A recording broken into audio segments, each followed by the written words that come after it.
Hello, it is World Wide Web Wednesday, April 29th, 2020. Steve Sipress here. It's been an awfully rough day here in the Sipress household. This is the 1-year anniversary of the passing away of my father-in-law.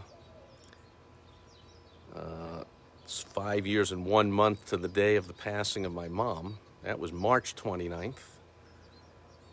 And my wife tells me this afternoon, I was on all day on phone calls. My wife kept peeking her head into the room. I kept wondering what's going on.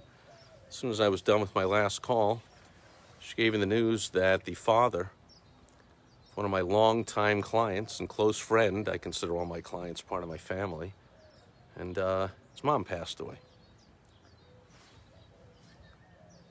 So what is up with the 29ths of these spring months?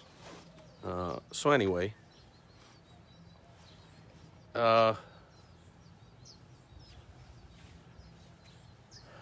here's the thing. Even a year ago, before all this shutdown, panic-demic, overreaction crap to crash the economy, when my father-in-law passed away, we set up an online memorial website. You can just type it into any search engine. There's a bunch of these services. They're generally free, but they have upgraded plans, or they make money on the back end. They sell flowers and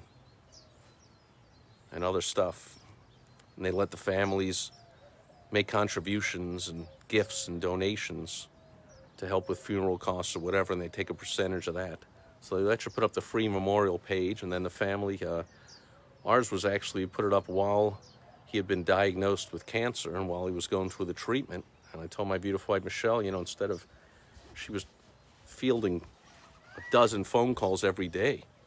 Her father was one of 6 kids.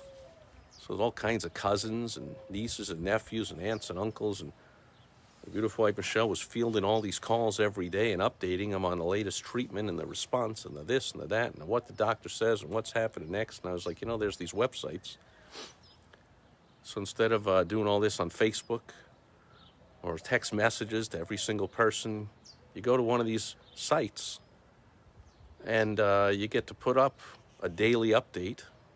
Sometimes she would add in a photo of how her dad was doing while he was in the Mayo Clinic here in Scottsdale, Arizona, getting cancer treatments and updating which family members were coming in to visit, how things were going. And it gives an online experience to enhance and for a lot of people to replace the in-person experience if they couldn't be here, which most people can't fly and drop everything for months to be with their beloved while they're going through suffering from cancer, terminal cancer diagnosis.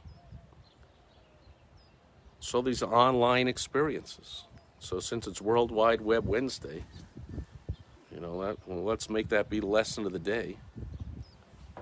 Is what are you doing in your business? The funeral industry understands to put up online, more interactive memorial pages where the members of the family, friends, whomever can share messages and, click a heart on a message and put, hey, thanks for the great news. Responded well to the tree, and thanks for the great news. We're rooting for you. Thanks for the updates. Bad news comes like, oh, we're praying for you. Like that interactive online experience. I know you might be saying, well, I'm a plumber. What's that got to do with me? Nothing. Well, it's one way to think about it. It's a good knee-jerk reaction. It's not a good one. It's a knee-jerk reaction we all have a lot of the times when you hear something you think doesn't apply to you. But much more empowering is to ask the question, how could that apply to my business? So maybe you want to think about it and say, how could that apply to my business? Could I provide online experiences? So speaking of a plumber, for instance, just off the top of my head, since I use that as an example, what about doing one of these, setting something up where somebody in their home, instead of calling up and going, I got some kind of clog in the sink, or to a mechanic, the old, my car's going ka-thunka, thunka. You set something up with your website or an app. You get some tech team to put this up for you so somebody can take a video, at least photos, of what's going on in their clogged sink or wherever, shoot it to you, and you get to respond. Say, I see what that is, and I'm going to be there in this long, and I'm going to do that. Get back to me the day after.